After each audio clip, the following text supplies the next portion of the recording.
우리 그 성경의 이야기를 보게 되면요, 이렇게 말씀과 어떤 사건들이 이렇게 일관되게 관통하는 내용들이 있어요. 그러니까 우리 하나님과 사람이 처음 그렇게 교제했던 장소가 어딘가요?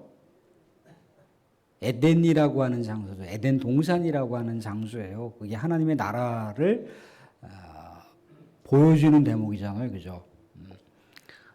근데 이 하나님의 나라에서 살아갈 수 있는 그 활동 근거지, 하나님의 교제의 장소, 하나님의 임재의 장소, 또 하나님과 같이 놀이할 수 있는 그런 장소를 아담과 하와에게 주셨을 때 아담과 하와가 그 장소에서 얼마나 만끽을 했겠습니까? 그죠? 행복해하고 기뻐하고 그랬어요. 근데 인간의 타락으로 인해서 이 장소를 상실해버리고 말았죠. 그죠? 그래서 하나님께서 이제 궁유지책으로 무엇을 주셨습니까? 이제 유랑 생활하는 이스라엘 백성들, 비록 모세를 통해서 출애굽을 했지만 모세의 이름이 뭔가요? 물에서 건짐받았다라고 하는 이름을 갖고 있어요. 그죠? 근데 우리는 창세기의 사건을 통해서 이 모세와 이름이 연결되는 게 뭐가 있죠? 방주, 물에서 건짐받은 백성들에 대한 그 모습. 그러니까 모세를 통해서 장차 이스라엘 백성들이 또 하나의 어떤 이제 땅에서 구원받는 그런 놀라운 은혜의 역사가 있게 된다라고 하는 것을 알게 되는데, 아무튼 출애굽하고 나서 하나님께서 하나님의 나라를 이렇게 좀 견주어 볼 때 하나님의 나라와 비슷한 하나님의 임재의 장소, 하나님과 교제할 수 있는 장소를 허락하셨어요. 그죠? 그 장소가 어딘가요? 그 장소가 성막이죠. 성막. 그래서 이 성막을 일컬어서 하나님과 이스라엘 백성들의 신혼방이라고 얘기를 합니다. 신혼방. 그러니까 신혼을 생각해 보면 그 안에 기쁨이 있고 행복이 있고 막 이제 새로운 부부 생활의 연을 맺는 천국과 같은 그런 장소를 우리가 생각해 볼 수가 있잖아요. 그죠? 이렇게 이제 성막이라고 하는 걸 허락을 하셨는데, 이제 가만히 보니까 이 성막에서 하나님께 제사를 드리잖아요. 그죠? 하나님께 예배를 드린단 말이죠. 그죠? 하나님께 온갖 정성을 다해서 예물을 드려요. 그런데 이스라엘 백성들이 점점 이 성막에서 형식적으로 예배를 드리더라는 거죠. 형식적으로 예물을 드리더라는 거예요. 하나님은 천천의 수양이나 만만의 그 짐승의 피를 원하시는 것이 아니라 제사 드리는 그 사람의 그 정성스러운 마음, 하나님을 정말 사모하는 그 열정을 하나님께서 원하신 것이지 그 제물 자체를 원하신 건 아니에요. 근데 제물을 우리 하나님께 올려드리더라도 정성을 다하는 분들이 있죠. 그죠? 물론 모두 다 정성을 다하지만 그 예물을 하나님께서 기쁘시게 받으시기를, 정말 우리 하나님께서 행복하게 받으시기를 소망하면서 그 제물을, 우리 예물을 구별해서 하나님께 올려드리다. 하나님은 저 깊숙한 곳에 있는 우리 하나님을 바라보는 사모하는 마음, 하나님 그걸 원하셨는데 이스라엘 백성은 자꾸만 형식적으로 제사를 드리는 거예요. 형식적으로 예배를 드리더라는 거죠. 그러다 보니까 이제 하나님께서 새로운 시대를 열어주셨습니다. 그런데 새로운 시대를 열어주는 건 뭐냐면 이제 여호수아가 이제 성막을 가지고 이제 가나안 땅으로 이동을 했잖아요. 그죠? 그리고 이제 사사시대가 아니라 새로운 왕정시대에 다윗이 이제 왕으로 있었을 때 다윗이 정말 하나님을 찬양하고 경배했던 사람이잖아요. 그죠? 전쟁을 나갈 때 칼과 무기 자 준비해, 이게 아니에요. 하나님을 향해서 예배를 했는가? 하나님을 향해서 기도를 드렸는가? 그래서 다윗이 예배 공동체 가운데 가장 중요하게 준비했던 게 뭔가요? 찬양대를 준비했어요. 그죠? 제사장을 준비했다는 거죠. 그죠?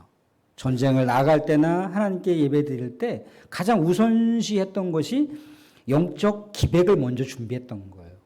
우리 하나님 앞에 깨어있는 예배자로서의, 이 전쟁이 깨어있는 예배자로서의 그 전쟁의 상황 가운데 나갈 수 있는가를 점검을 했다는 거죠. 그죠? 그래서 다윗을 일컬어서 뭐라고 해야 합니까? 하나님께 예배 드리는 자, 하나님을 사모하는 자, 하나님께 찬양을 하는 자, 악기로서 하나님을 기쁘게 해드리는 자, 그런 여러 가지 별칭들이 시편에 보면 나와 있잖아요. 그죠?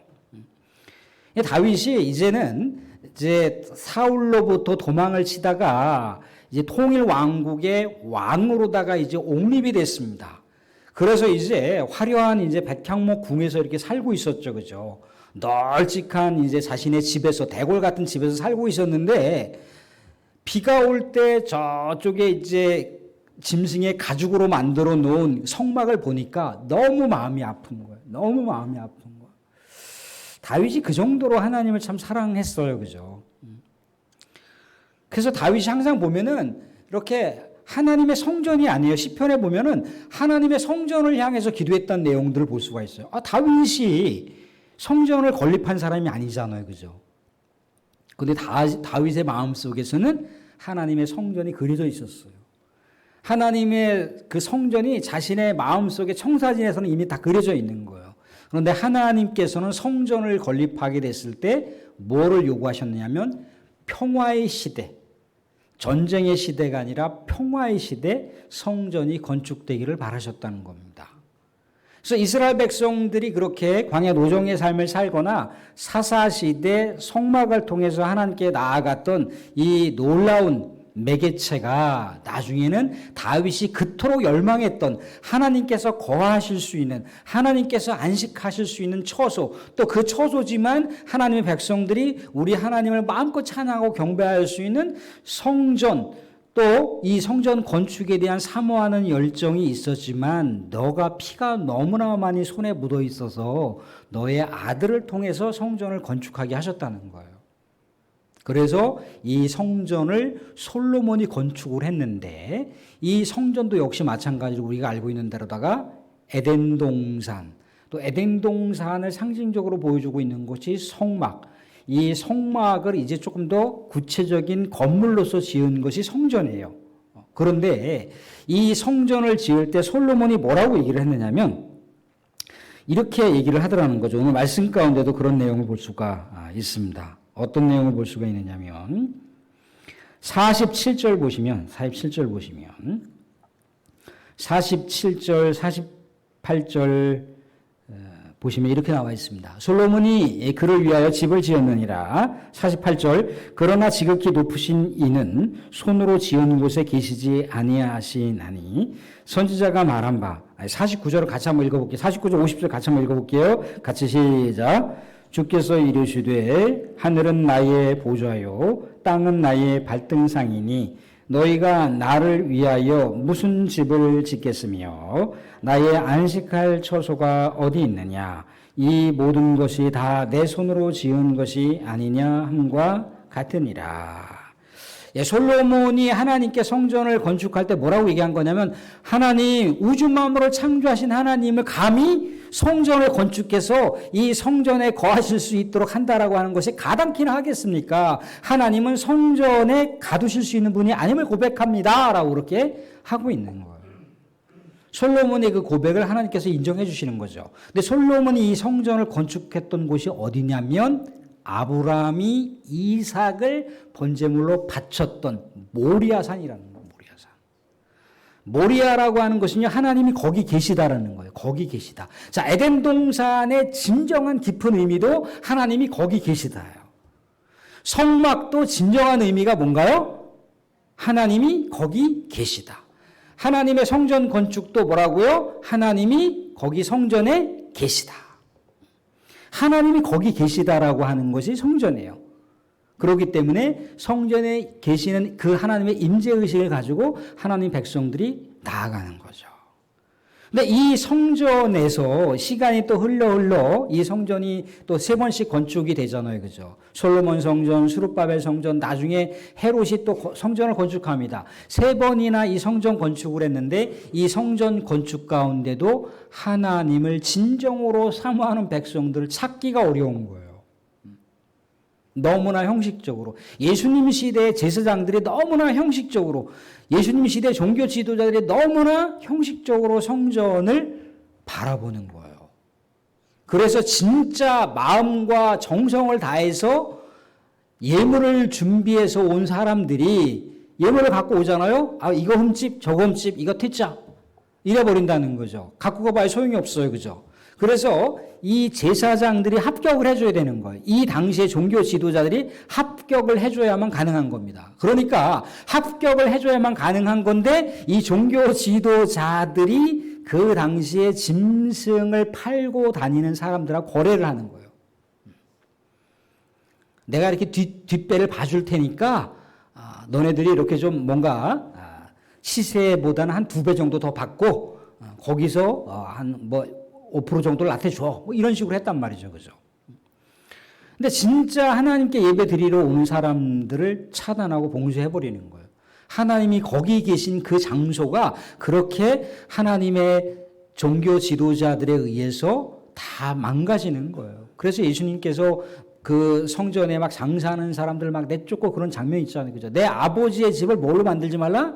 강도의 소굴로 만들지 마라. 내 아버지는 모든 사람, 만민이 기도하는 집이라는 거예요. 만민이 우리 하나님을 향해서 만날 수 있는 집인데 왜 이 집을 망가뜨리냐는 거죠. 그런데 해도 안 되니까 예수님께서 뭐라고 얘기하십니까? 종교 지도자들을 향해서 내가 이 성전 무너뜨리고 나서 3일 만에 건축하겠다. 그렇게 얘기했습니다. 그런데 나중에 제자들도 그렇고 종교 지도자들도 그렇고 말이나 되는 얘기냐, 헤롯이 46년 동안 건축했던 이 건축을 무슨 사흘 만에 집을 지을 수 있어 그랬는데 나중에 제자들이 알고 보니까 그 하나님의 성전은 누구였습니까? 바로 예수님이신 거죠. 예수님께서 요한복음 1장 14절을 보시면 뭐라고 나와 있습니까? 말씀이 육신이 되어 우리 가운데 거하심에, 하나님이 거하시는 장소가 바로 예수님인 거예요. 사랑하는 성도의 말씀을 맺겠습니다. 오늘 쭉 말씀 가운데 보면 이스라엘 백성들이 이렇게 시내산에서 모세가 좀 더디 오게 되니까 금송아지 우상을 만들어서 이렇게 하나님처럼 숭배했다라고 하는 내용이 나와 있어요. 그죠? 근데 이스라엘 백성들은요, 우리 하나님께서 율법의 말씀을 주실 때 1계명은 뭡니까? 나 이외에 다른 신을 섬기지 말라. 두 번째가 이제 우상을 만들지 말라잖아요. 땅에 있는 것이든지 땅 아래에 있는 것인지 물속에 있는 것인지 어떤 형체를 만들지 말라는 거예요. 그래서 하나님께서 이스라엘 백성들 어떻게 할 때마다 뭐 돌로 깎지 그 어떤 정으로다가 끌로다 깎지 말라고 하는 게 거기에 있는 거예요. 근데 왜 이스라엘 백성들이 왜 하필 그 많고 많은 것 중에 아론과 더불어서 왜 금송아지를 왜 만들게 했을까요? 금송아지는 애굽에 있을 때 이스라엘 백성들이 섬겼던 우상이기 때문에 그렇습니다. 사랑하는 우리가 이 세상을 살아가다 보면요, 예수님을 믿는 신실한 믿음의 백성들인데도 불구하고 옛사람을 버리지 못하는 경우가 너무나 많이 있어요. 예수님을 향해서 저만치 정말 100보, 200보, 300보 그렇게 가고 있다가도 옛 생각이 나서 유턴을 해갖고 다시 옛날로 돌아가 버리는 그러한 삶을 우리가 추구하는 경향이 있다는 거죠. 그죠? 이거는 하나님을 향한 불신입니다. 하나님을 향한 불신이에요. 이 세상 가운데 우리가 살아가면서 하나님께서 우리에게 주신 축복의 내용들이 많이 있어요. 그죠? 근데 그 축복의 내용들을 하나님보다 더 소중하게 여기시면 안 된다는 거예요. 하나님보다 더 귀중하게 여기시면 안 된다는 거예요. 심지어 예수님께서 뭐라고 얘기합니까? 너희들의 자녀를 나보다 높이지 말라고 나와 있어요. 너희들의 자녀를 우상으로 섬기지 말라. 너희들의 부모를 우상으로 섬기지 말라고까지 나와 있더라는 거죠. 그죠? 그것은 뭐겠습니까? 제1신앙, 제1우선주의 신앙. 우리 하나님을 바라보라는 거죠. 하나님을 바라볼 수 있는 통로로 누굴 주셨습니까? 예수님을 주셨어요. 예수님. 예수님 곧 우리의 성전이시고 예수 그리스도의 이름을 붙들고 하나님께 나아갈 수 있는 대로를 주셨습니다. 그게 시온의 대로예요. 시온의 대로. 우리 사랑하는 성도들, 우리 복된 또 찬송을 우리가 주셨잖아요. 그죠? 우리 정말 천성을 향해서 가는 신실한 믿음의 백성들이지 않습니까? 늘 이 정말 조금 있으면 삼복, 이 더위가 우리의 삶의 현실 가운데 다가올 텐데 이 무더위 속에서도 우리 주님을 기쁘시게 해드리고 주님의 마음을 시원하게 해드리는 얼음 냉수와 같은 그런 깨어있는 신실한 영적으로 깨어있고 또 기도로 깨어있고 또 우리 하나님 앞에 성령 충만하게 깨어있는 그래서 하나님의 성전, 영원한 우리의 성전 예수 그리스도와 더불어서 우리 사랑하는 성도들의 가정과 일터가 또 만남이 하나님의 나라가 더욱더 확장되는 놀라운 은혜가 있기를 주님의 이름으로 축원드립니다. 아멘. 예.